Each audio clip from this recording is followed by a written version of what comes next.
Hi, I'm Amélie Brodeur, I'm a flutist, and today I'm going to talk about breathing. So, we use a lot of air as flutists because we have open embouchure. So, we need more air than trombone player, like almost as much as tuba players, so we need to breathe a lot. So, about breathing, we have 3 levels of breathing. First is the abdominal breathing, then the intercostal breathing, and then thoracic breathing. The people talk a lot about abdominal breathing, which is very important. But they don't talk much about the intercostal breathing, that is also very important, and I'm going to talk about it later. So first, abdominal breathing. The abdominal breathing occurs when your diaphragm that is placed here, it's a membrane that separates your lungs from all your other organs. It's a membrane that is usually up. And when you breathe in and your lungs expand, they push it down, so they push everything else down. So when you think that you're inflating your belly, in reality you're pushing your organs down. So you can work on it by putting your hands on your belly and going like this and making your belly go down.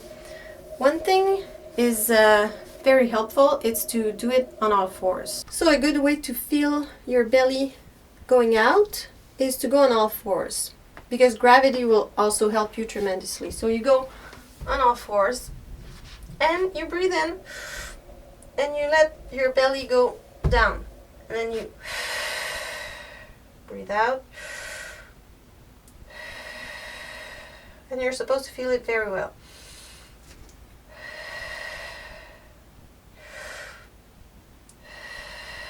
So now the rib cage. So if you use your rib cage properly, you can breathe a lot more air. So I would say put your hands on your rib cage and then feel your rib cage expanding, and feel your ribs going away from each other like that. So, and then, and again, my rib cage is way bigger, and then,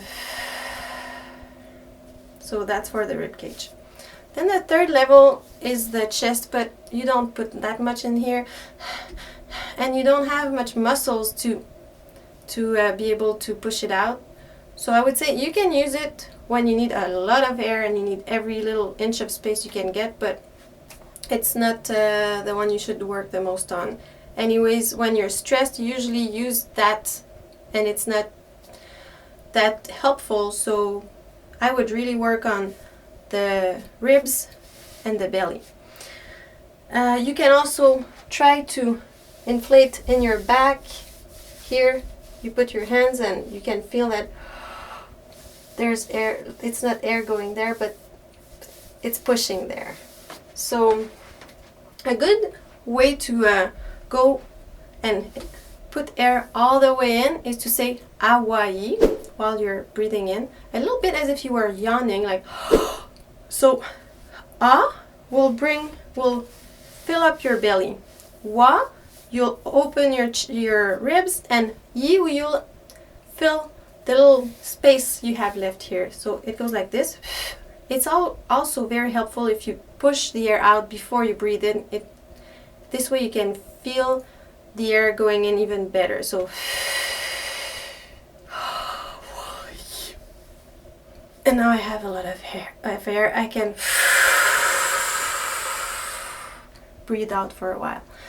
It's also a good exercise to do that and then breathe out as much as you can. And when you think you don't have any air left, you still breathe out, because sometimes we think we don't have any more air, but we still do. So it's good to do it as an exercise. So you go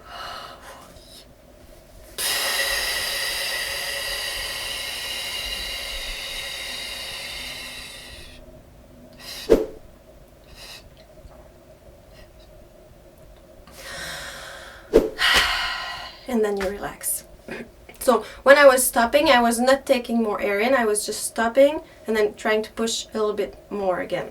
Good exercise to work on being able to blow out as much as you can, as long as you can, is to take your metronome and put it at 60, I would say, to count the seconds. And I recommend doing that exercise on a soft sound, like almost a ghost sound. But if you want to challenge yourself, you can also do a bigger sound. So I would say let's take a low E flat. Breathe in 2 seconds, breathe out 2 seconds. Breathe in 2 seconds, breathe out 4, and then 2, 6, 2, 8, like this.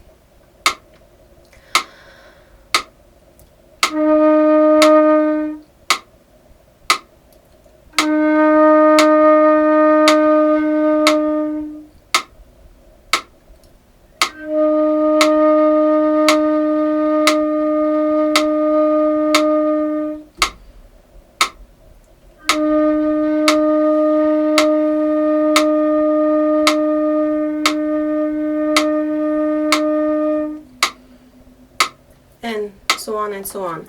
If you get too good and 2 seconds is an eternity, you can do 3, 6, 9, 12, or you can go 4, 8, 12, 16. You can make jumps of 4 or 5 of how much you want. You can even decide to do it with a fortissimo sound in the high register. It's just an exercise you can play around with. Another very good one is to either take a little minute thing like that, or just put your metronome at 60 and count the seconds. Breathe in as much as you can and then breathe out as long as you can without and as low as you can without stopping, and count how much you do and write it down and then try to beat it. I would say also when you do that exercise to do it always twice, because the first time you won't get as far as the second time. So I'll just do a little. I won't do it as long as I can, but I'll do a little bit. So I would go.